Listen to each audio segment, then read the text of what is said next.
اس رکوع کی ابتدا میں یہ مسئلہ بیان کیا گیا کہ اگر کسی مسلمان سے مسلمان کا قتل غلطی سے ہو جائے، خطا ہو جائے، تو پھر اس صورت میں شرعی حکم کیا ہے۔ ایک تو قتل وہ ہوتا ہے کہ جو جان بوجھ کر مسلمان کا قتل کیا جاتا ہے، اس کا حکم اگلی آیت میں ہے، اور اس آیت کریمہ میں خطا ہو جائے، مثلا شکار کو گولی مار رہا تھا لیکن گولی شکار کو نہ لگی، کسی مسلمان کو لگ گئی، تو اس میں مسلمان کو مارنے کا ارادہ نہیں تھا، شکار کو مارنے کا ارادہ تھا، تو اسے قتل خطا کہتے ہیں۔ اور اس صورت میں کیا حکم ہے اس کو قرآن نے بیان کیا۔ سب سے پہلے اس کے شان نزول کو سماعت کر لیجئے۔ اس آیت کریمہ کے شان نزول کے بارے میں کئی اقوال ہیں، یعنی ہم یہ کہہ سکتے ہیں کہ کئی واقعات ہوئے اور ان تمام واقعات کا جواب ایک آیت کریمہ سے دیا گیا۔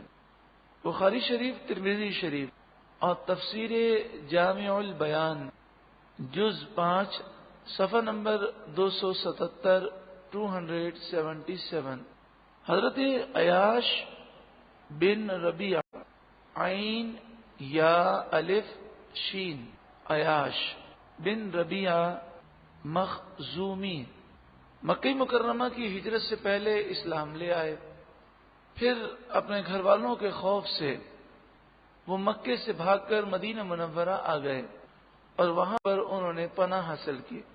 ان کی ماں بہت بے قرار رہتی تھی، لیکن ان کی ماں جو تھی وہ کافرہ تھی۔ حارث اور ابو جہل یہ دونوں عیاش بن ربیعہ کے سوتیلے بھائی تھے، یعنی وہ ماں شریک بھائی تھے۔ ماں نے یہ کہا، اللہ کی قسم نہ میں سائے میں بیٹھوں گی، نہ کھانا چکھوں گی، نہ پانی پیوں گی جب تک تم عیاش کو میرے پاس نہ لے آؤ۔ وہ دونوں یعنی حارث اور ابو جہل یہ دونوں مدینہ منورہ کی طرف روانہ ہوئے، حارث بن زید کو لے کر۔ مدینہ منورہ میں ان کو تلاش کیا تو وہ مل گئے۔ انہوں نے یہ بتایا کہ ماں اس قدر بے قرار ہے اور ہم تجھ سے وعدہ کرتے ہیں، عہد کرتے ہیں کہ تجھے مکے تو لے جائیں گے، لیکن تو جو جس دین پر ہے اسی دین پر رہے، ہم اس دین کے متعلق تجھ سے کوئی گفتگو نہیں کریں گے اور دین کے معاملے میں ہم تجھے کچھ بھی نہیں کہیں گے۔ لیکن جیسے ہی وہ مدینے سے باہر نکلے، ان دونوں نے عہد شکنی کی، ابو جہل اور حارث نے، اور تیسرا جو شخص تھا حارث بن زید اس نے بھی، اور عیاش بن ربیعہ جو مسلمان ہو چکے تھے ان کو باندھ دیا رسیوں سے، اور انہوں نے مدینہ منورہ کے باہر 100 کوڑے مارے اور پھر باندھ کر مکہ مکرمہ لے گئے۔ عیاش بن ربیعہ کی ماں کافرہ مشرکہ تھی اور بڑی سخت تھی، تو اس نے بیٹے کی یہ حالت دیکھی تو رحم نہ کیا، بلکہ بولی کہ جب تک تو اسلام نہیں چھوڑے گا میں تجھے نہیں کھولوں گی۔ پھر آپ کو بندھا ہوا دھوپ میں پھینک دیا گیا۔ سردی کا موسم ہے، اس وقت دھوپ کا احساس نہیں ہوتا۔ عرب کی وہ دھوپ کہ جس کے اندر انسان اپنے گھر کے اندر بھی بغیر اے سی کے رہنا اس کے لیے ممکن نہیں ہے فی زمانہ، تو بالکل دھوپ کے اندر بندھا ہوا زمین پر ڈال دیا۔ یہ تکالیف جب ہوئیں تو نعوذ باللہ من ذالک ثم نعوذ باللہ من ذالک، عیاش بن ربیعہ یہ تکالیف برداشت نہ کر سکے اور وہ دوبارہ کافر ہو گئے، مرتد ہو گئے۔ جب انہوں نے دین چھوڑ دیا اور وہ مرتد ہو گئے تو حارث بن زید نے ان کو ملامت کی، اور حارث بن زید نے یہ کہا، اے عیاش بن ربیعہ، جس دین کو تم ماننے والے تھے، دین اسلام، اگر یہ حق ہے تو افسوس ہے تو نے حق کو چھوڑ دیا، اور اگر یہ باطل ہے تو تجھ پر افسوس ہے کہ تو نے باطل دین کو اختیار کیا۔ جب تو اسے حق سمجھتا ہے تو نے مار سے ڈر کر دین اسلام کیوں چھوڑا؟ حارث بن زید جو کہ کافر تھا اس نے یہ بات کہی، تو عیاش بن ربیعہ پر بہت گہرا اثر ہوا اور انہوں نے قسم کھائی کہ اگر میں نے تجھے اکیلا پایا تو اللہ کی قسم میں تجھے ضرور قتل کروں گا۔ پھر عیاش بن ربیعہ کو ایسی عبرت ہوئی کہ انہوں نے توبہ کی اور دوبارہ انہوں نے اسلام قبول کر لیا. پھر انہوں نے ہجرت کی اور مدینہ منورہ پہنچ گئے. حارث بن زید جس نے یہ بات کہی تھی کہ اگر یہ دین اسلام سچا ہے تو نے چھوڑا کیوں، وہ مسلمان ہو گئے. مدینہ منورہ پہنچے، رسول اللہ کے دستے مبارک پر بیعت کی. لیکن عیاش بن ربیعہ کو نہیں معلوم تھا کہ یہ مسلمان ہو گئے اور حضور کی بارگاہ میں آئے ہیں. ہوا یہ کہ مقام قبا کے قریب عیاش نے حارث بن زید کو دیکھ لیا. اب وہ تو چونکہ مسلمان ہو چکے تھے اور ان کا یہ خیال تھا کہ حارث بن زید جو ہے وہ کافر ہے، تو انہیں اپنی قسم یاد آ گئی، میں نے یہ کہا تھا کہ میں تجھے ضرور قتل کروں گا. تو انہوں نے حملہ کیا اور اس سے پہلے کہ حارث بن زید کچھ کہہ پاتے عیاش بن ربیعہ نے انہیں قتل کر دیا. جب مسلمانوں کو یہ بات معلوم ہوئی تو صحابہ کرام نے انہیں ملامت کیا اور کہا افسوس آپ نے ایک مسلمان کو قتل کر دیا. تو رسول اللہ صلی اللہ علیہ وآلہ وسلم کی خدمت میں عیاش بن ربیعہ مخزومی حاضر ہوئے اور انہیں اس بات کا بہت افسوس تھا. انہوں نے عرض کیا رسول اللہ صلی اللہ علیہ وسلم مجھے نہیں معلوم تھا کہ اس نے اسلام قبول کر لیا ہے، مجھے اس کی خبر نہیں تھی اور میں نے جان بوجھ کر قتل نہیں کیا، میں نے تو انہیں کافر سمجھ کر قتل کیا، اسلام کا دشمن سمجھ کے قتل کیا. تو اس پر آیت کریمہ نازل ہوئی، رسول اللہ نے ان کے عذر کو قبول فرمایا اور آیت نازل ہوئی کہ اگر کوئی غلطی میں کسی مسلمان کو قتل کر دے تو اس کا شرعی حکم کیا ہے. دوسرا واقعہ یہ ہوا بخاری شریف حدیث نمبر 3065، حضرت حذیفہ بن یمان جو صاحب سر صحابی ہیں، یعنی رسول اللہ نے سب سے زیادہ راز کی باتیں حذیفہ بن یمان کو سکھائیں اور منافقین کا علم بھی رسول اللہ نے حذیفہ بن یمان کو دیا. یہاں تک کہ حضرت عمر رضی اللہ تعالیٰ عنہ یہ کوشش کرتے تھے کہ جو منافقین ہیں ان کی وہ نماز جنازہ ادا نہ کریں. اب کچھ ایسے منافقین تھے جن کا پتہ نہیں تھا کہ منافق ہیں یا نہیں، تو حضرت عمر رضی اللہ تعالیٰ عنہ نماز جنازہ میں دیکھتے تھے اگر حذیفہ بن یمان جنازے کی نماز میں ہوتے تو وہ جنازہ پڑھتے، ورنہ حضرت عمر جنازہ کی نہیں پڑھتے تھے. اور حضرت عمر ہر ایک سے حضرت حذیفہ بن یمان سے پوچھتے رہتے اس کا انتقال ہو گیا، یہ مومن ہے کہ منافق ہے، کیونکہ رسول اللہ نے یہ سارا علم حضرت حذیفہ بن یمان کو دیا تھا. اور حضرت حذیفہ بن یمان کو یہ علم کس کے صدقے میں ملا؟ ادب اور تعظیم مصطفیٰ کے صدقے میں، کہ غزوہ خندق، غزوہ احزاب، جس کے بارے میں دو قول ہیں. ایک قول یہ ہے کہ سن 4 ہجری میں ہوا اور دوسرا قول ہے سن 5 ہجری میں. تو یہ غزوہ احزاب یا غزوہ خندق جب ہوا تھا تو حضرت حذیفہ بن یمان کہتے ہیں بڑی سخت سردی تھی اور میرے پاس کوئی لباس نہیں تھا، صرف میں نے ناف سے لے کر گھٹنے تک کا ستر کا جو حصہ ہے وہ چھپایا ہوا تھا اور میں زمین سے لگ کر کانپ رہا تھا. اندھیرا تھا، ہوا چل رہی تھی، چراغ بجھ گئے تھے. میرا آقا صلی اللہ علیہ وسلم سید عالم تشریف لائے. حضور صلی اللہ علیہ وآلہ وسلم اندھیرے میں بھی اس طرح دیکھتے جس طرح سورج کی روشنی میں لوگ دیکھتے ہیں. تو آپ نے فرمایا اے حذیفہ بن یمان کھڑے ہو جاؤ. حضرت حذیفہ بن یمان کہتے ہیں کہ میں کانپ رہا تھا سخت سردی کی وجہ سے، لیکن جب رسول اللہ نے یہ حکم دیا تو میں فوراً کھڑا ہو گیا حضور کے حکم کی تعظیم کے اندر. پھر فرمایا جاؤ دشمن کی خبر لو. تو میں سر سے لے کر پاؤں تک کانپ رہا تھا تو میرے آقا نے اپنا دستے مبارک میرے سینے پر رکھا تو میری سردی دور ہو گئی اور مجھے پسینے آنے لگے. اور پھر آپ دشمن کی خبر لینے کے لیے گئے. حضور نے فرمایا تھا کہ کوئی حرکت مت کرنا. اندھیرا تھا، شور مچا ہوا تھا. ابو سفیان کی آواز آئی. حذیفہ بن یمان ایسے تیر انداز تھے کہ اندھیرے میں بھی آواز کی سمت میں تیر مارنے پر ماہر تھے. تو آپ نے یہ خیال کیا کہ ایک تیر مار دوں تو ابو سفیان ابھی مر جائے گا. اس وقت وہ کافر تھے اور کافروں کے سردار تھے. تیر انہوں نے کمان پر رکھا اور تیر مارنے لگے. عقل تو کہہ رہی تھی کہ بہت بڑی دین کی خدمت ہے، لیکن عشق کہہ رہا تھا کہ رسول اللہ نے منع کیا. تو تیر واپس رکھ لیا اور پھر حضور کی بارگاہ میں آئے. کہتے ہیں حضور نے جب بھیجا اور واپس آیا تو مجھے سردی نہیں لگ رہی تھی اور جیسے ہی میرا مشن مکمل ہوا مجھے سردی لگنا شروع ہوئی. رسول اللہ چادر مبارک کو اوڑے ہوئے مکمل طور پر اپنے آپ کو چادر میں چھپا کر اللہ کی بارگاہ میں دعا کر رہے تھے. تو وہ کہتے ہیں میں جلدی سے اس چادر میں گھس گیا میں داخل ہو گیا اور رسول اللہ کے قدمین شریفین پر اپنا منہ رکھ دیا۔ تو یہ حضرت حذیفہ بن یمان نے جو رسول اللہ کی تعظیم فرمائی، تعظیم کی اور ادب کیا اور فرمانبرداری کی، تو رسول اللہ نے راز کا علم عطا فرمایا۔ ان کے والد یمان بھی مسلمان تھے۔ جب غزوہ احد کے موقع پر بھگدڑ مچ گئی اور کافروں نے دونوں طرف سے حملہ کر دیا، اور اس وقت کوئی فوجی لباس تو تھے نہیں، اس بھگدڑ کے اندر مسلمان کون ہے اور کافر کون ہے اس کی پہچان ختم ہو گئی۔ تو حضرت حذیفہ کے والد یمان کو مسلمانوں نے مل کر شہید کر دیا، وہ یہ سمجھے کہ یہ کافر ہیں۔ تو حضرت حذیفہ نے جب یہ دیکھا تو زور سے آوازیں لگائیں اور کہا کہ کیا کرتے ہو، یہ میرے والد ہیں، یہ مسلمان ہیں، لیکن شور اتنا تھا تلواروں کا کہ انہیں آواز نہ پہنچی، اور حضرت حذیفہ نے اپنی آنکھوں سے دیکھا کہ مسلمانوں نے ان کے والد کو شہید کر دیا۔ دوسرا کوئی ہوتا تو نہ جانے بات کو کیا سے کیا بنا دیتا، کتنا ناراض ہوتا، لیکن حضرت حذیفہ نے اس موقع پر صرف یہ کہا، ارے تم نے یہ کیا کر دیا، میرے مسلمان باپ کو شہید کر دیا، اللہ تمہاری مغفرت فرمائے، اللہ تمہاری مغفرت فرمائے۔ تو جن مسلمانوں نے غلطی میں حضرت یمان کو شہید کر دیا تھا، تو ان کے بارے میں یہ آیت نازل ہوئی کہ اب وہ اس کے کفارے میں کیا کریں کہ غلطی میں انہوں نے ایسا کیا ہے۔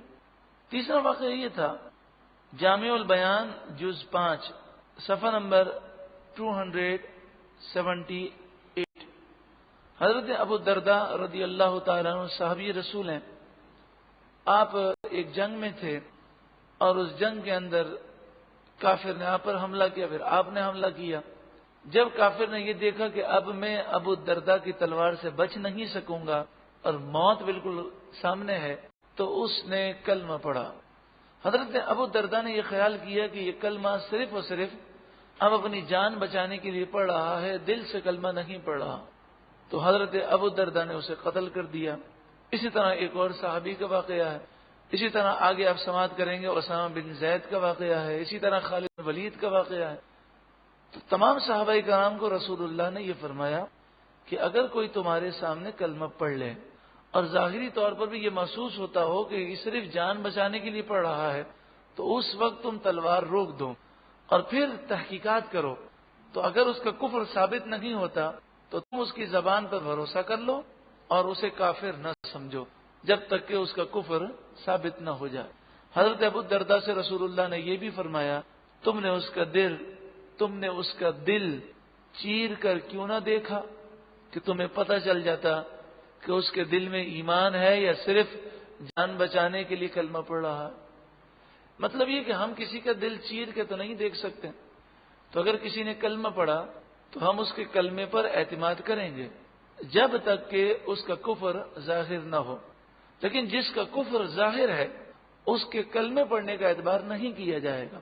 جیسے قادیانی بھی یہی کلمہ پڑھتے ہیں، لا الہ الا اللہ محمد رسول اللہ، لیکن ان کا کفر ظاہر ہے کہ وہ رسول اللہ صلی اللہ علیہ وآلہ وسلم کو آخری نبی نہیں مانتے، اور مرزا غلام قادیانی کو حضور کے بعد نبی مانتے ہیں، تو لہذا ان کا کلمہ پڑھنا قابل قبول نہیں ہے اور یہ کافر ہیں، ان کا اسلام سے کوئی تعلق نہیں ہے۔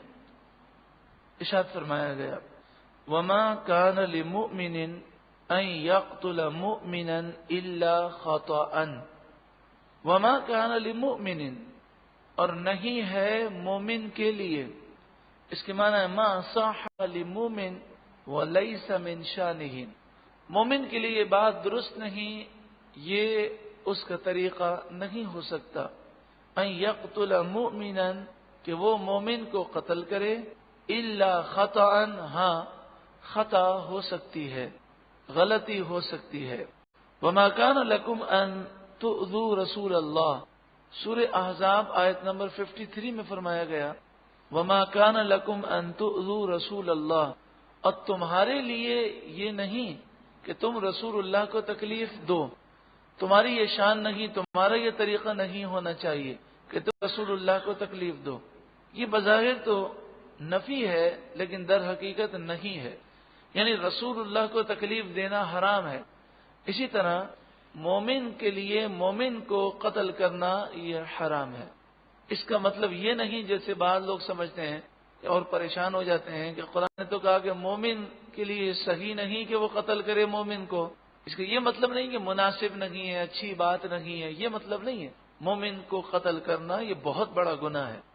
خطا کسے کہتے ہیں؟ خطا کا وہ مطلب نہیں ہے کہ کوئی کسی کو گولی مار دیتا ہے اور پھر کہتا ہے بس غلطی ہو گئی، غصہ آ گیا تھا، جذبات میں آ گیا. یہ مراد نہیں ہے. یہ تو جان بوجھ کر قتل کرنا ہے.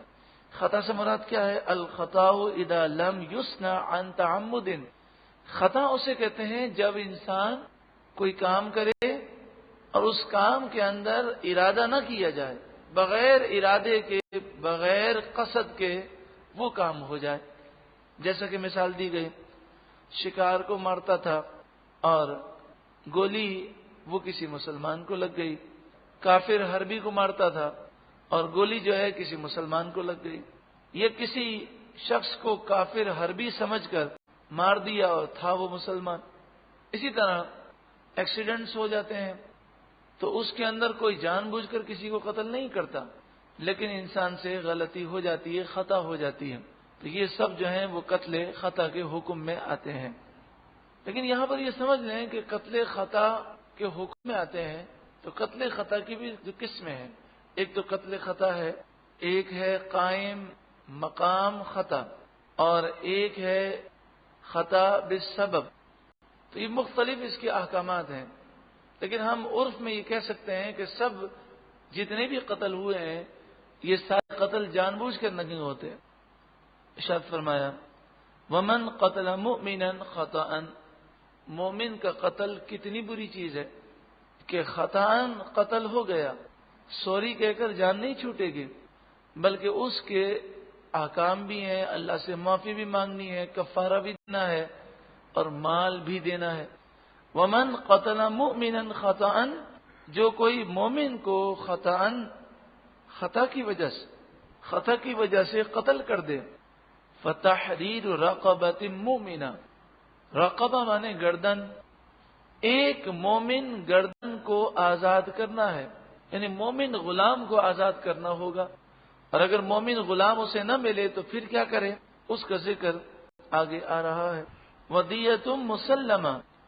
اور دیت اسے دینی ہوگی مسلمہ، جو سپرد کی جائے الی اہلہ، اس کے اہل کی طرف. یعنی دیت قیمت خون بہا مقتول کے ورثاء کو دیا جائے. اور جس طرح میراث جائیداد تقسیم ہوتی ہے، یہ دیت کی رقم بھی اسی طرح تقسیم ہوگی. اگر مقتول کا قرض ہے یا اس کی وصیت ہے تو جس طرح جائیداد کی تقسیم میں پہلے قرض ادا کرتے ہیں، پھر وصیت پر عمل کرتے ہیں، جو جائز وصیت ہو پھر جائیداد تقسیم کرتے ہیں ورثاء میں، اسی طرح دیت کا معاملہ ہے. ودیۃ مسلمۃ الی اہلہ. اور دیت مقتول کے اہل کو، ورثاء کو دی جائے. دیت کتنی ہے؟ دیت الحر المسلم 100 ابل فی کل زمان. علامہ قرطبی علیہ رحمہ نے تفسیر قرطبی میں فرمایا کہ ہر دور میں آزاد مسلمان کی دیت 100 اونٹ ہے. 100 اونٹ ہو یا 100 اونٹ کی قیمت. لیکن حضرت امام اعظم ابو حنیفہ رضی اللہ تعالیٰ عنہ کی تحقیق یہ ہے کہ دیت جو ہے وہ 3 قسم کے مالوں کی دی جا سکتی ہے.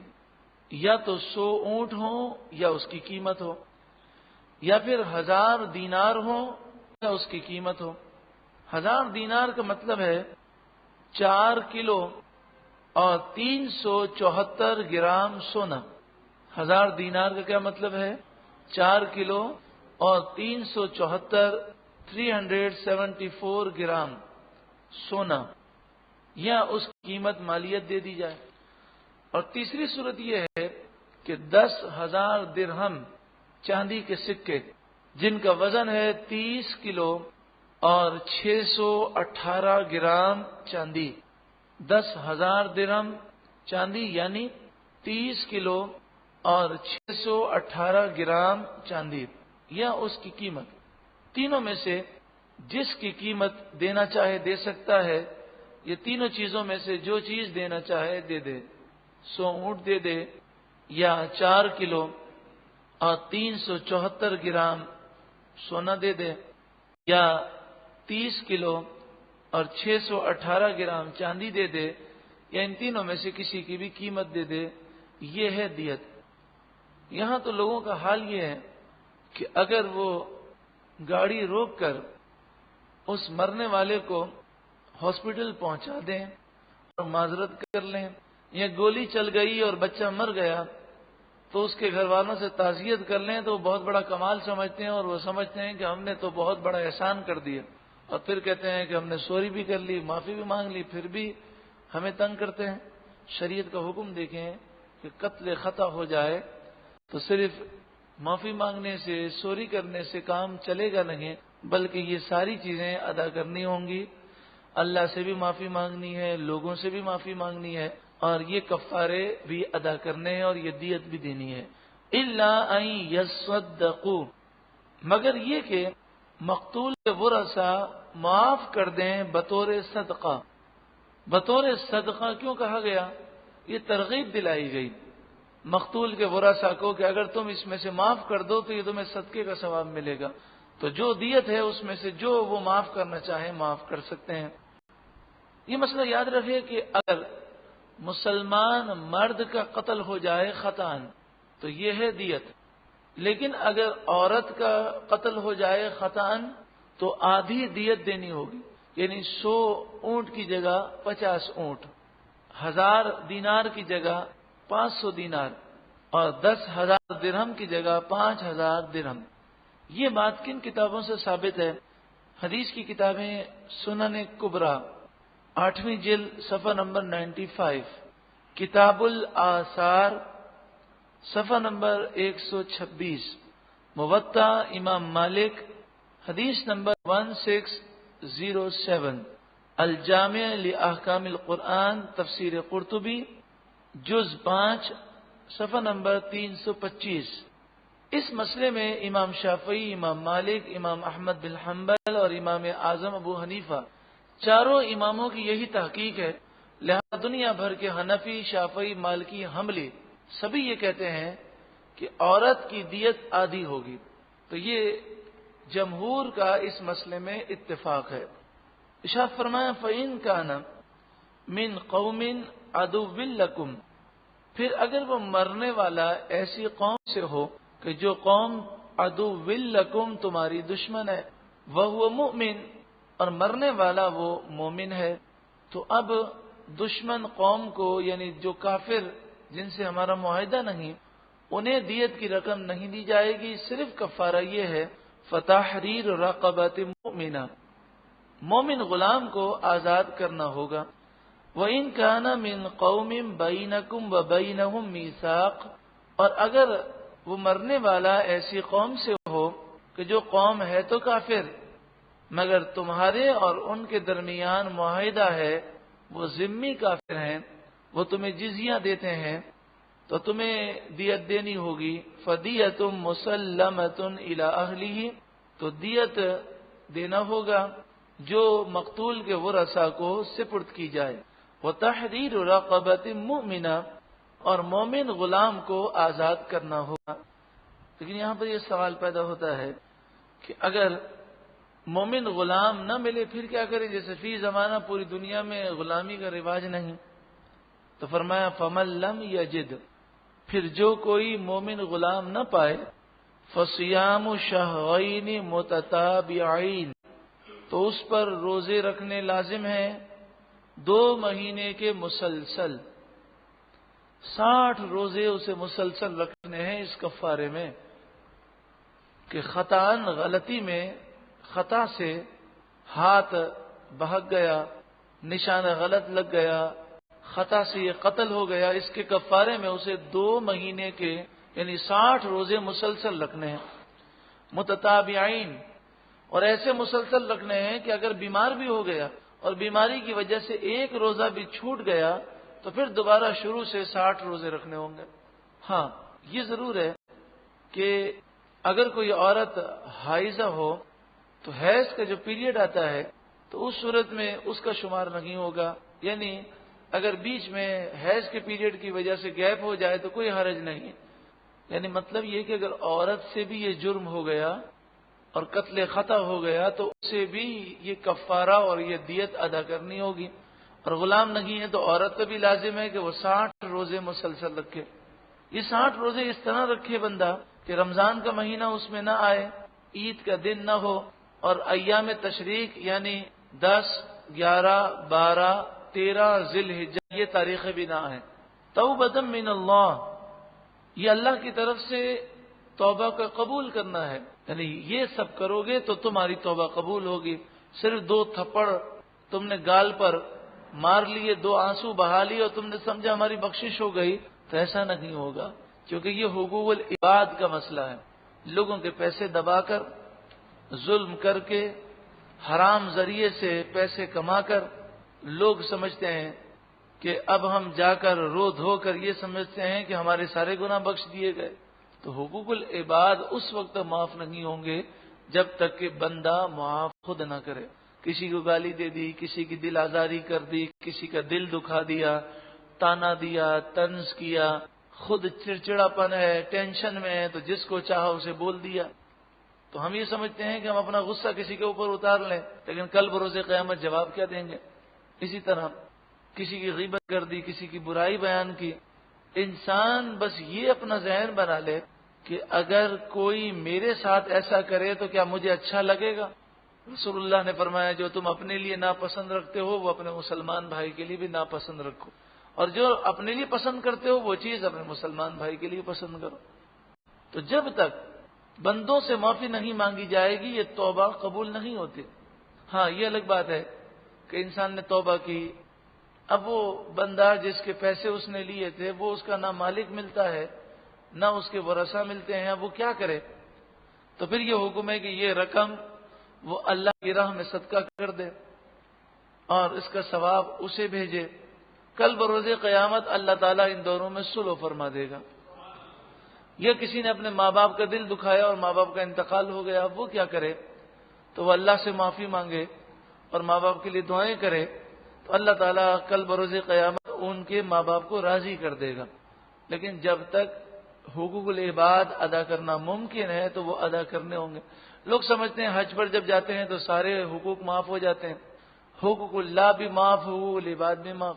تو قرضے دبا کر لوگوں کا مال کھا کر، بلکہ ایک حقیقت میں کرتا ہوں، ایک بھائی نے یہ مسئلہ خود آ کر پوچھا کہ میں بے روزگار تھا تو مجھے یہ آفر آئی کہ آپ یہ کام کریں، تو میں نے کہا یہ تو حرام ہے. انہوں نے کہا ہم آپ کو ٹریننگ دیں گے، اور پھر یعنی جس آدمی سے وہ ملے تھے ان کا کام یہ تھا کہ وہ کرائے کے قاتل تھے، تو انہوں نے کہا کہ تم قتل کرو گے اس کا 50% حصہ ہمارا ہوگا باقی تمہارا. اس نے کہا لا حول ولا قوت الا باللہ، میں مسلمانوں کا قاتل بن جاؤں؟ کہنا کوئی بات نہیں، ابھی تمہاری حالات صحیح نہیں ہیں، چند مہینے تک یہ کام کرو اور پھر خوب پیسے جما لینا، جب تمہاری ضرورت پوری ہو جائے تو حج پہ چلے جانا، حج سے سارے گناہ معاف ہو جائیں گے. نعوذ باللہ من ذالک. حج سے سارے گناہ کب معاف ہوں گے؟ پہلی بات تو یہ کہ جب حج اللہ قبول فرمائے گا، اور جو حرام پیسوں سے حج کرے گا تو اس کا حج قبول کیسے ہوگا؟ اور حج کی قبولیت کی جو پہلی نشانی بیان کی گئی وہ یہ بیان کی گئی کہ وہ حج پر جائے تو سارے بندوں سے معافی مانگ کر جائے. تو اتنے ناحق قتل کر کے جائے گا تو معافی تو مانگنے سے رہا.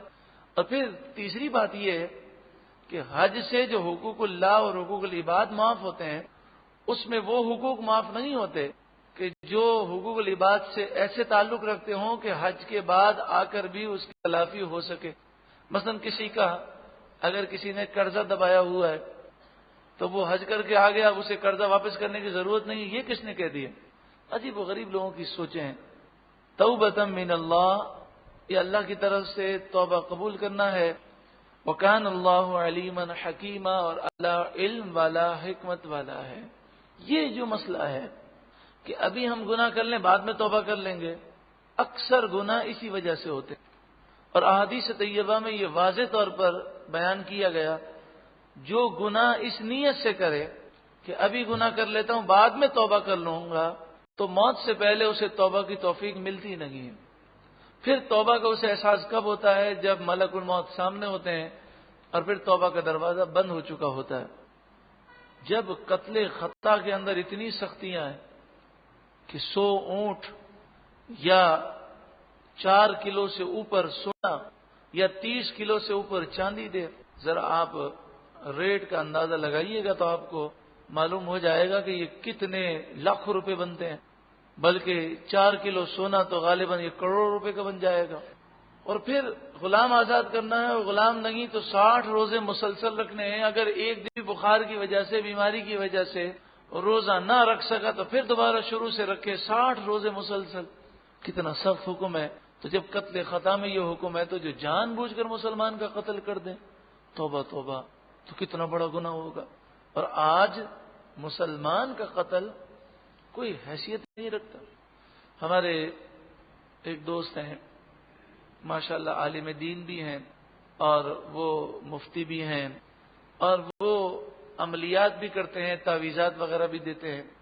تو ایک شخص ان کے پاس جو پریشان تھا تو وہ آیا تو آپ نے ان کو تعویذ دیا، تو باتوں باتوں میں کہنے لگا کہ میں پہلے کرائے کا قاتل تھا، اب میں نے توبہ کر لی ہے۔ تو انہوں نے پوچھا کہ توبہ کا سبب کیا بنا؟ تو کہنے لگا کہ بات یہ تھی کہ ہمیں اس سے غرض کچھ نہیں تھی کہ کون مار رہا ہے، کیوں مار رہا ہے، ہمیں تو پیسے سے غرض۔ تو ایک شخص میرے پاس آیا اور کہنے لگا کہ فلاں آدمی کو قتل کرنا ہے، 1 لاکھ روپے تمہیں دوں گا، 50,000 ایڈوانس میں ہوں گے اور 50,000 اس کے بعد دیے جائیں گے۔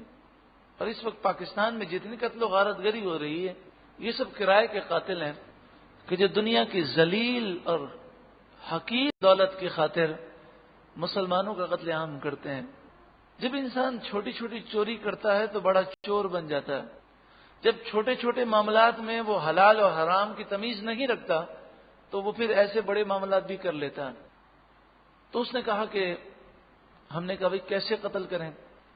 فلاں جگہ پہ وہ رہتا ہے اور اس کا یہ نام ہے، یہ گھر ہے، یہ فجر کی نماز کے لیے روزانہ نکلتا ہے۔ ٹھیک ہے، انہوں نے کہا ہم نے اس کی مانیٹرنگ شروع کی، فجر کی نماز کے لیے وہ نکلتا، مسجد میں جاتا، واپس آتا، ہم نے دیکھ لیا کہ اس کے نکلنے کا ٹائم کیا ہے، اور یہ نماز باجماعت پڑھنے کا عادی تھا۔ کئی لوگ ایسے ہوتے ہیں کہ وہ ان حالات کی وجہ سے وہ فجر کی نماز کے لیے اپنے گھر سے باہر نہیں نکلتے۔ تو حفاظت اپنی جگہ ہے، لیکن ایسے حالات کی وجہ سے ہم نماز ہی چھوڑ دیں، جماعت چھوڑ دیں، یہ کبھی بھی ہمارے لیے درست نہیں ہے۔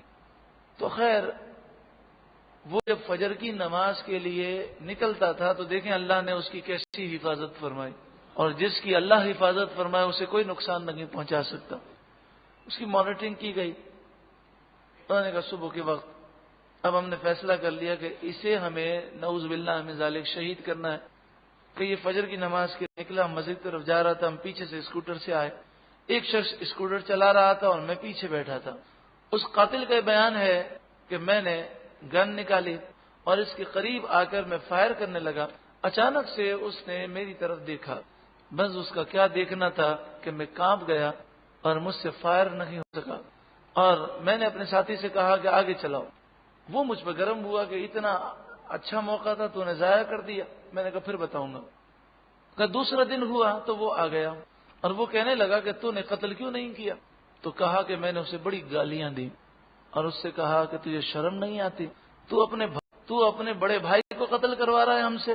کہا کہ جب ہماری طرف منہ کیا نا تو اس وقت روشنی تھی، تو میں نے پہلی دفعہ اس کے چہرے کو اچھی طرح دیکھا تو اس کا چہرہ اس سے بالکل ملتا تھا، تو پھر مجھے پتا چلا کہ یہ تو اس کا سگا بھائی ہے۔ تو جائیداد کے لیے وہ اپنے سگے بھائی کو قتل کروا رہا تھا۔ اللہ اکبر۔ تو کہا کہ بس اللہ تعالیٰ جسے ہدایت دے دے، اور اس کی نماز کی برکتیں تھیں۔ کہتے میرے دل پر چوٹ لگ گئی کہ ہم کیسا غلط کام کرتے ہیں کہ سگا بھائی سگے بھائی کا قاتل بنا ہوا ہے اور ہم اس کا ذریعہ بن رہے ہیں۔ تو کہا کہ وہ مجھ سے کہنے لگا 50,000 میرے واپس کرو۔ تو ہم نے اس کو خوب مارا اور کہا کہ تجھے شرم نہیں آتی، کہ تجھے اس کے باوجود بھی شرم نہیں آتی؟ تو کہا اسے بالکل شرم نہیں تھی، اور اس نے کہا ٹھیک ہے تم کام نہیں کرو، میں دوسرے سے کروا لوں گا۔ ایسے بے غیرت لوگ دنیا کے اندر ہیں کہ جو چند سکوں کی خاطر وہ لوگوں کی جانیں لیتے ہیں۔ دیکھیں موت تو اسی وقت آتی ہے جب موت لکھی ہے، 1 سیکنڈ پہلے نہیں آتی، لیکن جو ایسا کرے گا وہ جہنمی ہو جائے گا، اور کتنا بڑا جہنمی ہے کہ رسول اللہ صلی اللہ علیہ وآلہ وسلم نے فرمایا، ترمذی شریف حدیث نمبر 1402، المستدرک جلد 4 صفحہ نمبر 352، کنز العمال حدیث نمبر 39954۔ رسول اللہ صلی اللہ علیہ وآلہ وسلم نے فرمایا اگر ایک مومن کو قتل کرنے میں بالفرض تمام آسمان والے اور تمام زمین والے شامل ہو جائیں، ایک مومن کے قتل میں تمام آسمان اور تمام زمین کی ساری مخلوق مل کر ایک مومن کو قتل کرے، تو رسول اللہ صلی اللہ علیہ وآلہ وسلم نے فرمایا اللہ تعالی سب کو اوندے منہ جہنم میں داخل فرمائے گا۔ ترمذی شریف حدیث نمبر 1400، نسائی حدیث نمبر 3998۔ رسول اللہ صلی اللہ علیہ وآلہ وسلم نے فرمایا قتل المؤمن اعظم عند اللہ من زوال الدنیا، پوری دنیا ہلاک ہو جائے اس سے بڑی بات ہے اللہ کے نزدیک مومن کا قتل۔ ارشاد فرمایا گیا وَمَن يَقْتُلْ مُؤْمِنًا مُتَعَمِّدًا، اور جو کوئی مومن کو قتل کرے جان بوجھ کر۔ یہاں پر افسوس کے ساتھ ہمیں یہ کہنا پڑتا ہے کہ پاکستان کی سیاست انتہائی گندی سیاست ہے۔ اگر وہ ہڑتال نہ کروائیں اور ان کی کال پر دکانیں بند نہ ہوں، ان کی کال پر 50 یا 100 گاڑیاں نہ جلا دی جائیں، تو اس وقت تک وہ سیاسی پارٹی یہ سمجھتی ہے کہ ہماری قوت لوگوں نے تسلیم نہیں کی۔ پاکستان میں اس سیاسی پارٹی کی قوت تسلیم کی جاتی ہے کہ اس کی ایک آواز پر سارا کاروبار بند ہو اور 50 یا 100 آدمی قتل کر دیے جائیں، 100-200 گاڑیاں جلا دی جائیں، اور ایسی ہیبت اور ایسا روب اور دبدبہ قائم ہو جائے کہ پھر ان کی ایک آواز پر بلکہ افواہ پر بھی لوگ دکانیں چھوڑ کے بھاگ جائیں۔ تو یہ سیاست کل بروز قیامت بڑا رسوا کرے گی، اور دنیا کے اندر بھی یہ ذلت اور رسوائی کا باعث ضرور بنتی ہے۔ فرعون نے ظلم کیا 320 سال، 310 سال، نمرود نے ظلم کیا 400 برس، لیکن ظالم اللہ کی پکڑ سے کبھی بچ نہیں سکتا۔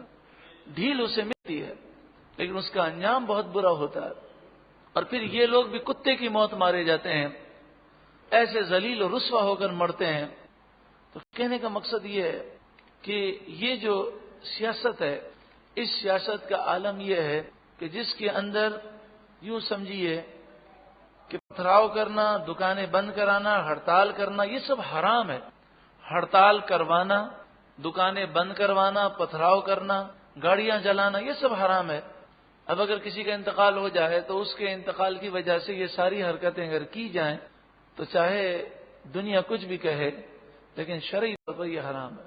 ہاں یہ الگ بات ہے کہ کوئی ایسا واقعہ ہو گیا، مثلا کوئی مسجد شہید کر دی گئی، کسی مزار پر لوگوں کا قتل عام کیا گیا اور لوگ رنجیدہ ہیں اور وہ خود اپنی رقت کی وجہ سے وہ اگر دکانیں بند کرتے ہیں اپنی مرضی سے، وہ الگ چیز ہے، لیکن کہتے یہ ہیں کہ پرامن ہڑتال ہے، اور سیاست کے اندر ہر لفظ کا مطلب دوسرا ہے۔ پرامن کا مطلب پرتشدد، کھالیں نہیں چھینی جائیں گی، کوئی کسی کی کھال نہ چھینے، اس کا مطلب کھالیں چھیننا۔ اسی طرح جب گورنمنٹ یہ کہے کہ ہم مہنگائی کا خاتمہ کر دیں گے، اس کا مطلب یہ کہ ہم ستیہ ناش کر دیں گے۔ تو سیاست کے اندر ان تمام اقوال کا مطلب الٹا لیا جاتا ہے۔ تو کوئی پرامن ہڑتال نہیں ہوتی، پرامن سوگ بالکل نہیں ہوتا۔ اللہ رب العالمین مسلمانوں کو عقل سلیم عطا فرمائے۔ لیکن یہی سیاستدان امریکہ میں ہوں گے، برطانیہ میں ہوں گے، یورپ کے اندر ہوں گے، تو وہاں ایک گاڑی بھی نہیں جلائیں گے، ہڑتال بھی نہیں کریں گے۔ تو صرف ہمارے ملک کو نقصان کیوں پہنچایا جاتا ہے؟ کیا وہ ہمارے ملک کے دشمن ہیں؟ جی وہاں کا قانون ہے، تو قانون کا آپ احترام کرتے ہیں اور اس کی وجہ سے نہ آپ وہاں ہڑتال کی کال دیتے ہیں، نہ گاڑیاں جلاتے ہیں، تو کیا آپ کو ہمارے ملک سے ہمدردی نہیں؟ کیوں لوگوں جانوں کی دشمنی کی جاتی ہے اور کیوں خوف کی فضا قائم کی جاتی ہے؟ اس کا مطلب یہ ہوا کہ یہ لوگ ملک و قوم کے وفادار نہیں ہیں۔ اگر وفا ہوتی تو ایسا نہ کرتے۔ صرف ایک دن کی ہڑتال سے صرف کراچی میں اربوں روپوں کا نقصان ہوتا ہے، اور ہم کتنے دن دنیا سے پیچھے چلے جاتے ہیں۔ ویسے ہی ہم 200 سال پیچھے ہیں، اور یہ ہڑتالیں ہمیں اور مزید پیچھے لیتی جا رہی ہیں۔ اللہ تعالی ہمارے ملک پر کرم فرمائے اور امن و سلامتی نصیب فرمائے۔ وَمَن يَقْتُلْ مُؤْمِنًا مُتَعَمِّدًا، اور جو کوئی مومن کو جان بوجھ کر قتل کرے فجزاؤہ جہنم، تو اس کی جزا، اس کی سزا جہنم ہے، خالدن فیہا، وہ مدتوں اس میں رہے گا۔ یا تو اس کے معنی یہ ہے کہ ہزاروں سال جہنم میں رہنا پڑے گا، یا اس کے معنی ہے خالدن فیہا، وہ ہمیشہ جہنم میں رہے گا۔ یعنی جس نے مومن کا قتل کیا اور بغیر معافی مانگے، بغیر یہ سارے معاملات کیے، بغیر توبہ کیے مر گیا تو خاتمہ اس کا کفر پر ہوگا۔ یا اس کے معنی یہ ہے کہ جس نے مومن کا قتل کیا اور اسے حلال سمجھا، جائز سمجھا، مومن کے قتل کو حلال سمجھنا کفر ہے، تو لہذا وہ کافر ہو گیا اور اسی حال میں مر گیا تو ہمیشہ جہنم میں جلتا رہے گا۔ وغضب اللہ علیہ، اور اللہ اس پر غضب فرمائے گا، ولعنہ، اور اس پر لعنت فرمائے گا، وأعد له عذابا عظیما، اور اللہ نے اس کے لیے بڑا عذاب تیار کیا۔ پورے قرآن پاک میں ایسی کوئی آیت میری نظر میں نہیں ہے کہ جہاں کسی گناہ پر ایک ساتھ یہ 4 سزائیں بیان کی گئی ہوں۔ جتنی شدت کے ساتھ، جس قدر جلال کے ساتھ مومن قتل کی مذمت کی گئی ہے، پورے قرآن میں کوئی آیت میری نظر میں ایسی دوسرے جرم کے لیے نہیں ہے۔ فجزاء جہنم، اس کی سزا جہنم ہے، خالدن فیہا، ہمیشہ اس میں رہے گا یا مدتوں رہے گا۔ وغضب اللہ علیہ، اللہ اس پر غضب فرمائے گا، ولعنہ، اللہ اس پر لعنت فرمائے گا، وأعد له عذابا عظیما، اور اس کے لیے دردناک بڑا عذاب اللہ نے تیار کیا۔ غضب ماضی ہے اور لعنہ بھی ماضی ہے، تو اس کے معنی یہ ہوں گے کہ اللہ نے اس پر غضب فرمایا اور اس پر لعنت فرمائی، تو فرمایا یہ غضب دنیا میں بھی ہے اور آخرت میں بھی اس پر ہے، یہ لعنت دنیا میں بھی ہے اور آخرت میں بھی اس پر لعنت ہوگی۔ یا ایھا الذین آمنوا، اے ایمان والوں، اذا ضربتم فی سبیل اللہ، جب تم اللہ کے راستے میں سفر کرو، جہاد کرو، فتبینوا، تو تم تحقیق کر لو تلوار چلانے سے پہلے کہ یہ سامنے والا مسلمان ہے یا کافر۔ ولا تقولوا لمن القى الیکم السلام،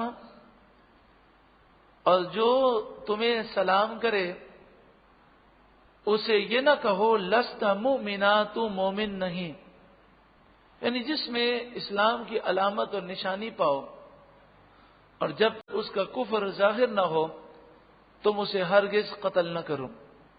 ابو داؤد اور ترمذی شریف کی روایت ہے، سید عالم صلی اللہ علیہ وسلم نے ارشاد فرمایا کہ جب نبی اکرم صلی اللہ علیہ وآلہ وسلم کوئی لشکر روانہ فرماتے تو آپ فرماتے ہیں اگر وہاں تم مسجد دیکھو یا اذان کی آواز سن لو تو قتل نہ کرنا، کیونکہ ہو سکتا ہے اس بستی میں کوئی مسلمان بھی ہو اور تم نے آنکھیں بند کر کے قتل کیا، یعنی بغیر تحقیق کے، تو ہو سکتا ہے کہ کوئی مسلمان تمہارے ہاتھ سے مارا جائے۔ لیکن یہ بات یاد رکھیے کہ اگر یہودی اور عیسائی وہ کلمہ پڑھتا ہوا نظر آئے، جیسے بہت سارے ہندو کلمہ پڑھتے ہیں ہندو، لیکن صبح ہوتی ہے تو کلمہ پڑھتے ہیں، وہ 27 رمضان کا روزہ بھی رکھتے ہیں، مسجد کی تعظیم بھی کرتے ہیں، مزار کی بھی تعظیم کرتے ہیں، ان کی زبان پر انشاءاللہ، ماشاءاللہ، السلام علیکم یہ جاری ہوتا ہے۔ بلکہ بعض ہندو تو ایسے ہیں کہ اگر آپ کو پتہ نہ ہو تو ان کی گفتگو سے آپ اندازہ نہیں لگا سکتے کہ یہ ہندو ہیں، مطلب بات میں کہیں گے انشاءاللہ یہ کام ہو جائے گا، اللہ چاہے گا تو ہو جائے گا۔ وہ یعنی اسلام سے بڑی محبت رکھتے ہیں لیکن اسلام قبول نہیں کرتے۔ تو جب تک وہ اپنے مذہب سے بیزاری کا اعلان نہیں کریں گے، یا یہودی عیسائی جب تک یہودیت عیسائیت سے توبہ نہیں کرے گا، اس وقت تک صرف کلمہ پڑھنے سے وہ مسلمان نہیں ہوگا، جب تک کہ وہ دل سے اس کلمے کو نہ مانے۔ لیکن جب تک ہمیں معلوم نہیں تو ہم اس کا کلمہ سن کر رک جائیں گے، اور جب اس کا کفر ظاہر ہوگا اور یہ معلوم ہو جائے کہ یہ صرف زبان سے کلمہ پڑھتا ہے لیکن مسلمان نہیں ہوا، تو پھر ہم اسے کافر تسلیم کریں گے۔ اس آیت کریمہ کا شان نزول یہ ہے، مسلم شریف حدیث نمبر 96، بخاری شریف حدیث نمبر 4201 اور دوسری حدیث بخاری شریف میں 6478. حضرت اسامہ بن زید جو زید بن حارثہ کے بیٹے ہیں، ان کی سربراہی میں رسول اللہ صلی اللہ علیہ وآلہ وسلم نے ایک لشکر روانہ کیا تو وہ فدق گیا. اہل فدق وہ کافر تھے. انہوں نے جب لشکر کو دیکھا تو وہ بھاگ گئے اور پورا فدق کا علاقہ انہوں نے خالی کر دیا. وہاں پر مرداس بن نہیک ایک شخص تھے، مرداس بن نہیک. انہوں نے خیال کیا کہ یہ کوئی لشکر ہے کافروں کا، لیکن وہ تھے مسلمان. تو پہاڑ کی چوٹی پر چڑھ گئے اور دور سے دیکھنے لگے. جب دیکھا کہ مسلمان اللہ اکبر کہہ رہے ہیں تو وہ خوش ہو گئے اور اپنی بکریاں لے کر نیچے اترے اور انہوں نے بھی نعرہ لگایا اللہ اکبر کا اور کلمہ طیبہ پڑھا اور مسلمانوں کو سلام کیا. مسلمانوں نے خیال کیا کہ اہل فدق تو پورے کے پورے کافر ہیں، اب یہ چونکہ ہمارے ہاتھوں پھنس گیا ہے تو اپنی بکریاں بچانے کے لیے، اپنی جان بچانے کے لیے وہ کلمہ پڑھ رہا ہے، تو حضرت اسامہ بن زید نے اسے قتل کر دیا. عاقد جہاں صلی اللہ علیہ وآلہ وسلم نے سخت ناراضگی کا اظہار فرمایا اور فرمایا کہ یہ بکریاں تم ان کے ورثاء کو واپس کرو اور اللہ سے معافی مانگو اور جو قتل خطا کا کفارہ ہے وہ ادا کرو. تو اس آیت کریمہ میں فرمایا گیا کہ جو تمہیں سلام کرے تم اسے یہ مت کہو کہ تم مومن نہیں ہے، کیونکہ کسی کا دل چیر کے تم نے نہیں دیکھا. تو جب تک کفر کی بات ظاہر نہ ہو اسے ہم کافر قرار نہیں دے سکتے. لیکن میں نے عرض کر دیا کہ قادیانی اور اس طرح کے تمام لوگ کہ جن کے عقائد کفریہ ہیں اور ان کے کفریہ عقائد ظاہر ہیں، اگر وہ کلمہ پڑھیں گے تو کلمہ پڑھنے سے مومن نہیں ہوں گے جب تک کہ وہ اپنے کفریہ عقائد سے توبہ نہ کرے. مثلا بعض ایسے لوگ ہیں جو کہتے ہیں کہ قرآن کے 40 پارے تھے اور 10 پارے حضرت عثمان غنی کی بکری کھا گئی، تو ایسا کہنے والا کافر ہے. بعض کہتے ہیں کہ حضرت علی جو ہیں رسول اللہ کے بعد سب سے بلند و بالا مقام حضرت علی کا ہے اور حضرت علی انبیاء سے بھی افضل ہیں. بعض اپنے 12 اماموں کو انبیاء سے افضل مانتے ہیں تو یہ بھی کافر ہیں. بعض یہ کہتے ہیں کہ رسول اللہ صلی اللہ علیہ وآلہ وسلم کی طرف جبریل امین کو نہیں بھیجا گیا تھا، وہ تو قرآن لے کر حضرت علی کے پاس آئے تھے اور غلطی میں جبریل امین حضور کے پاس چلے گئے. تو ایسا عقیدہ رکھنے والے بھی کافر ہیں. اسی طرح جو یہ سمجھے کہ رسول اللہ صلی اللہ علیہ وآلہ وسلم کا علم غیب جو اللہ نے حضور کو علم غیب دیا، یہ علم تو جانوروں جیسا ہے، اور جس نے یہ اپنی کتاب میں بات لکھی اور جو اس کی عبارت جاننے کے باوجود بھی اسے کافر نہیں مانتے تو وہ بھی کافر ہیں کہ یہ تو رسول اللہ کی صریح توہین ہے. جیسا کہ اشرف علی تھانوی صاحب نے اپنی کتاب حفظ الایمان میں اسی طرح کی عبارت لکھی. اسی طرح خلیل احمد امبیٹوی نے اپنی کتاب میں یہ بات لکھی کہ رسول اللہ صلی اللہ علیہ وسلم کا علم جو ہے اس سے زیادہ شیطان کا علم ہے. اور اس نے کہا کہ شیطان پوری دنیا کو دیکھتا ہے، پوری دنیا کے تمام لوگوں کو جانتا ہے، ان کے دل کی باتوں کو بھی جانتا ہے، لیکن رسول اللہ ایسا نہیں رکھتے. تو اس نے شیطان کا علم رسول اللہ سے زیادہ مانا اور پھر کہنے لگا کہ شیطان کے لیے یہ علم مانے تو کوئی حرج نہیں اور رسول اللہ کے لیے یہ علم مانے تو یہ شرک ہے. تو ایسا کہنے والا بھی کافر ہے اور جو اسے کافر نہ مانے وہ بھی کافر ہے. اسی طرح دارالعلوم دیوبند کے بانی قاسم نانوتوی صاحب نے اپنی کتاب تحذیر الناس میں یہ لکھا کہ خاتم النبیین کا ترجمہ آخری نبی یہ عوام کا خیال ہے، یعنی یہ جوہلا کا خیال ہے. اہل فہم کا یہ خیال ہے کہ خاتم النبیین کا ترجمہ آخری نبی نہیں ہے. تو جو خاتم النبیین کا ترجمہ آخری نبی نہ کرے وہ بھی کافر ہے. اور انہوں نے تحذیر الناس میں یہ بھی لکھا کہ حضور کے زمانے میں یا حضور کے بعد بھی اگر کوئی نبی آ جائے تو کوئی فرق نہیں پڑتا. تو یہ عقیدہ بھی کفر ہے. تو اب اگر کوئی ایسا عقیدہ رکھے چاہے اس نے 1000 کتابیں لکھی ہوں، ہر کتاب میں عشق رسول کی بات کہی ہو، لیکن ایک عقیدہ بھی اس کا خراب ہے، تو جب تک وہ اس سے توبہ نہیں کرے گا وہ مومن نہیں ہو سکتا۔ تبتغون عرض الحیات الدنیا، تم دنیا کی زندگی کا سامان چاہتے ہو، فعند اللہ مغانم کثیرہ، اللہ کے پاس تو کئی مال غنیمت ہیں، تم اللہ کی فرما برداری کرو تمہیں اللہ بہت مال غنیمت عطا فرمائے گا۔ یعنی مرداس بن نہیق کو جو تم نے قتل کر دیا، تو اس میں بعض لوگوں کے دلوں میں بکریوں کا لالچ تھا، اور تم نے یہ خیال کیا کہ ہمیں مال غنیمت میں بکریاں ملیں گی، اس لیے تم نے آسرا نہ کیا اور تحقیقات نہ کی۔ اس طرح ان کی رہنمائی کی گئی اور انہیں تنبیہ کی گئی۔ پھر سوال یہ ہے کہ وہ کلمہ پڑھ رہا تھا، اور یہ کلمہ ہو سکتا ہے یہ مسلمانوں کے ڈر سے پڑھ رہا ہو، دل سے نہ پڑھ رہا ہو، تو جب تک کسی کا کفر ظاہر نہ ہو ہم کسی کی نیت پر شک نہیں کر سکتے۔ کذالک کنتم من قبل، اسی طرح تم تھے پہلے کہ تم نے بھی زبان سے کلمہ پڑھا تھا اور تمہاری زبان کا اعتبار کر لیا گیا، پھر بعد میں تمہارے عمل سے پتہ چلا کہ تم مومن ہو، لیکن جب تم نے کلمہ پڑھا تو کسی نے تمہارے کلمے پر شک تو نہیں کیا۔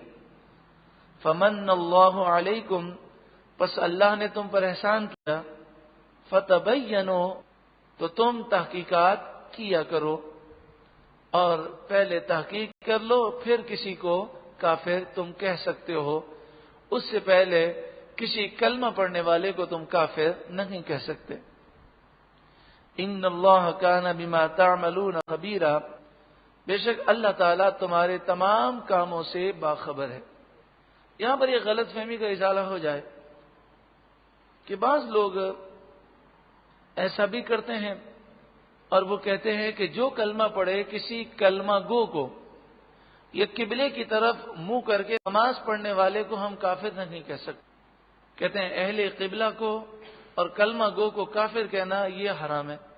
بات تو صحیح ہے، لیکن اگر کوئی قبلے کی طرف منہ کرتا ہو اور کلمہ بھی پڑھتا ہو لیکن عقیدہ کفریہ ہو، جیسے قادیانی 5 وقت کی نماز بھی پڑھتے ہیں، بلکہ ہزاروں قادیانی ایسے ہیں کہ زندگی میں ان کی کبھی تہجد قضا نہیں ہوئی، لیکن عقیدہ ان کا کفریہ ہے، تو نہ کلمہ پڑھنا انہیں فائدہ دے گا نہ قبلے کی طرف منہ کر کے نماز پڑھنا۔ وہ کافر ہیں اور کافر ہی رہیں گے جب تک کہ وہ اس سے توبہ نہ کریں۔ بعض مفسرین نے فرمایا کہ اس آیت کریمہ کے ایک اور شان نزول ہے۔ مقیس بن خبابہ کے بھائی قبیلہ بنی نجار میں مقتول پائے گئے۔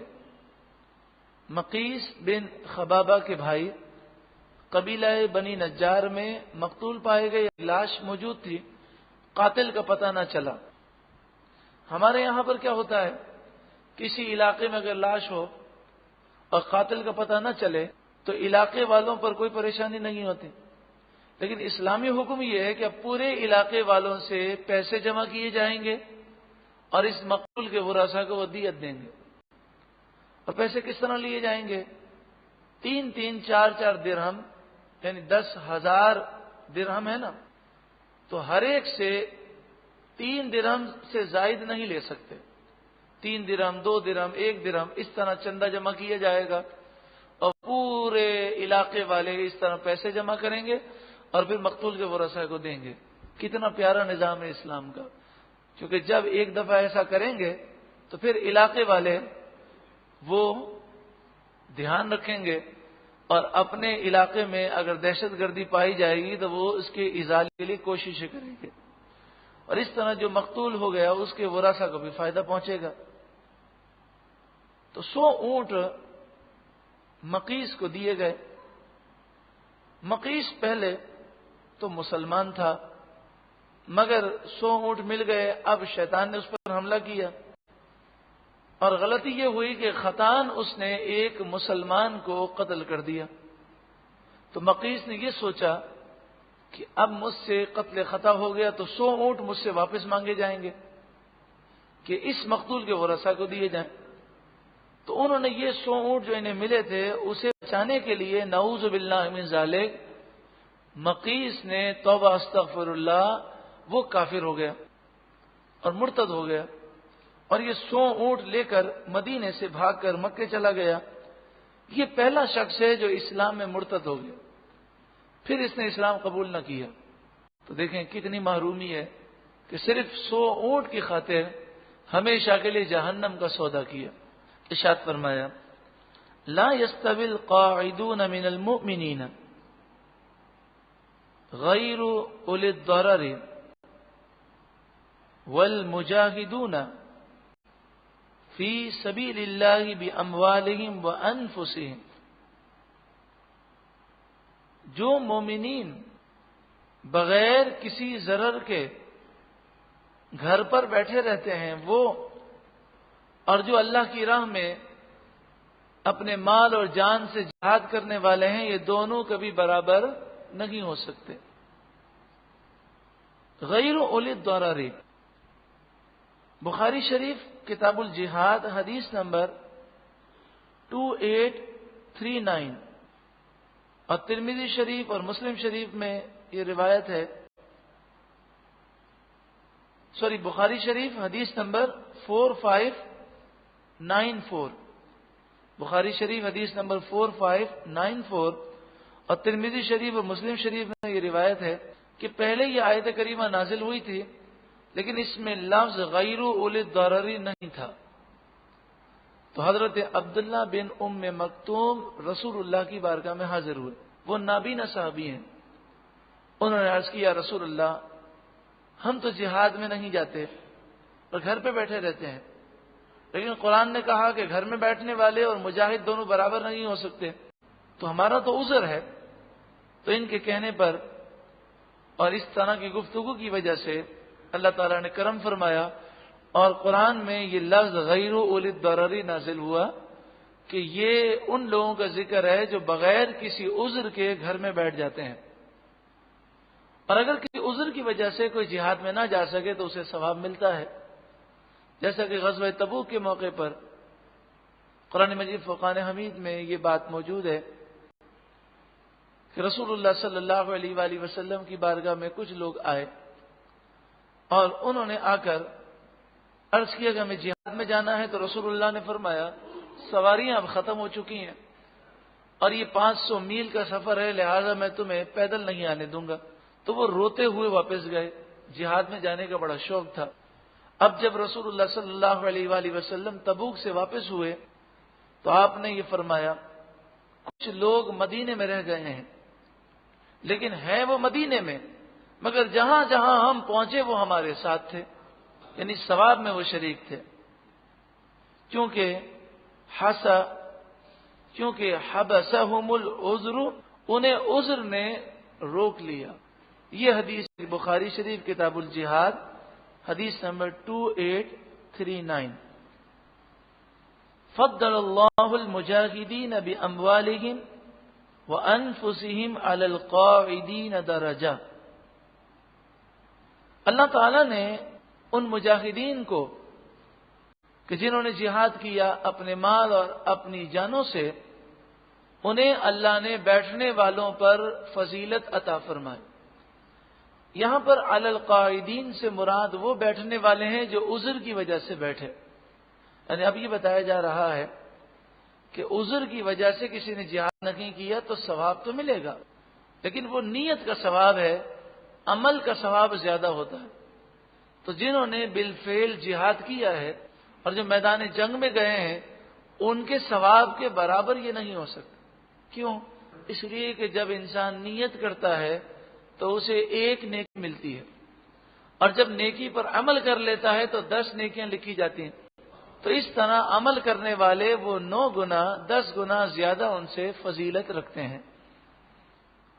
وَكُلًّا وَعَدَ اللَّهُ الْحُسْنَى، اور تمام سے اللہ نے حسنہ جنت کا وعدہ فرمایا، جو جہاد کرنے والے ہیں اور جو عذر کی وجہ سے جہاد نہ کرنے والے ہیں۔